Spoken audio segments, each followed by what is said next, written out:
తను వెకేషన్ కి free ticket గెలుచుకుంది. ప్రశాంతంగా ఉండే పల్లెటూరుకి. పంటలు, చెట్లు చాలా అందంగా ఉంటాయి. కానీ ఫోన్ లో సిగ్నల్స్ ఉండవు. ఊరిలో వాళ్ళు తనని బాగా పలకరిస్తారు, భోజనం పెడతారు. కొన్ని రోజులు ఉండి తన ఊరికి బయలుదేరుతుంది. ఊరి వాళ్ళు ఇవాళ పండగ జరుగుతుంది, అది అయ్యాక వెళ్ళమంటారు.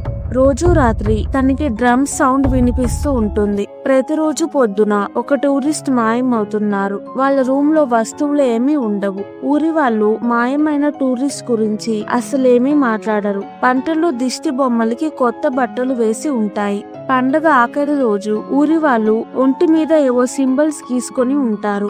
ఆమెను పిలుస్తారు. అందరూ నవ్వుతూ పండగకి ఒక ప్రాణం కావాలి అంటారు. తనకి అప్పుడు అర్థమవుతుంది, తను ఈ ఊరికి రాలేదు, ఊరిలో వాళ్ళే తనని రప్పించుకున్నారు. తనని పండగ రోజు బలిస్తారు. ఇలాంటి కథల కోసం వీడియోని లైక్ చేసి ఛానల్ ని సబ్స్క్రైబ్ చేసుకోండి.